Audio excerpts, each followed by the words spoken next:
All right, so this is going to be our first lab assignment in the remote sensing class.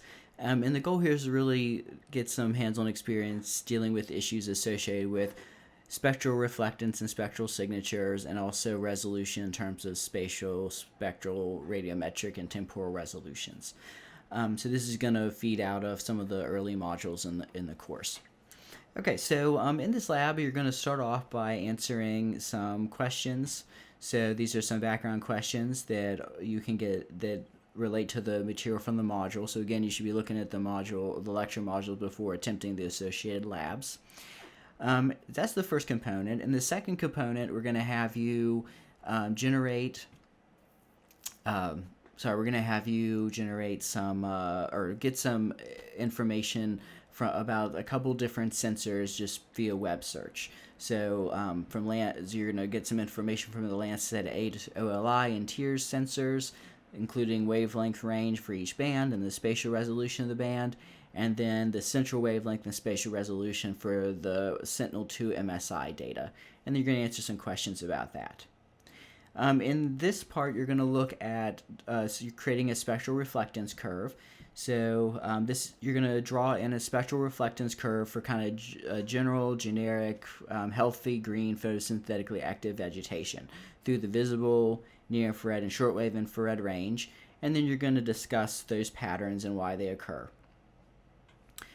All right, and then to work with some real data, in the next section, we've provided some data from the USGS Spectral Library 7, which represents spectral reflectance for some different features. And that's been provided in an Excel spreadsheet. So this can be completed using Microsoft Excel, or if you don't have access to that, something like Google Sheets. Okay, so let's open up that table and see what we have. Okay, so we have 5 separate columns here, and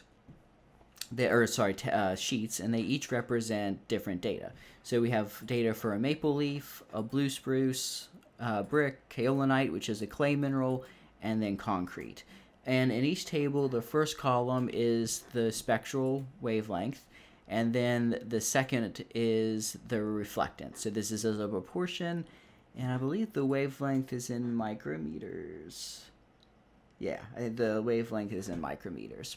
Okay, so what I want you to do is generate one single graph that has all these curves on it so you can kind of compare them. So we're going to start off with making so it's basically going to be a scatter plot, and we just want the line, right? So I'm going to grab that. So here you get your kind of generic vegetation curve. And then I'm just going to add one other one to this just so you can see how that's done. So I click in this plot here, select data, and then first thing I'm going to do is I'm going to edit this first one, change the name to Maple Leaf. And then we're going to add another series. This series we'll add the kaolinite. And we want to grab that data, so we got to navigate to that sheet and then grab the data. So I'm just dragging that through the column there. So that's the X data, the wavelength, and then the Y data is going to be reflectance.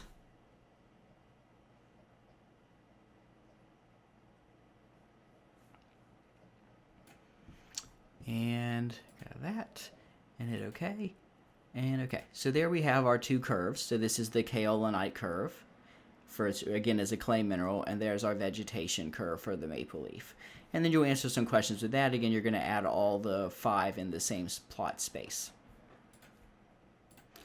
Okay, then the last part of the lab, you're going to do some conversion from DN values, so calibrated digital numbers, into like physical units or reflectance. So this is for OLI data, so Landsat 8 operational land imager data. So first thing you're going to do is convert to reflectance. Note that this doesn't require you to convert to radians first. So you'll do that using these coefficients that you can get from the metadata. And we provided that metadata here. So this is just a text file, so it'll open up in like a plain text editor or like WordPad or Notepad. So what you're looking for is reflectance mult and reflectance add, and you can populate these tables with that. So that's the first step, is convert to DN.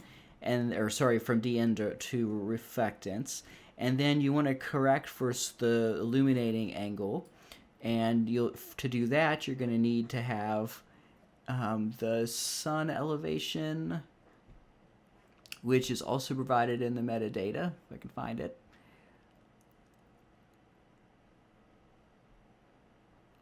Should be, nope, let's see if I can find it. I know it's in here, I just not seeing it.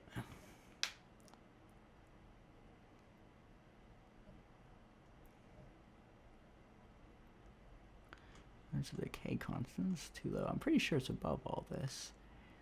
That's geometric related.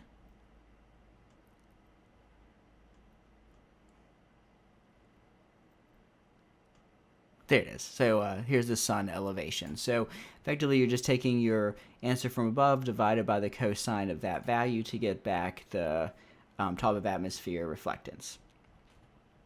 Okay, and then the last part here, you're going to do something similar, but for the tiers thermal data. So again, you're going to get you use the multiplication and addition factors there. That'll get it into radiance, and then once you're in radiance, you can convert to top of atmosphere brightness temperature using this equation. And then again, these K coefficients and whatnot are available in the in this metadata file.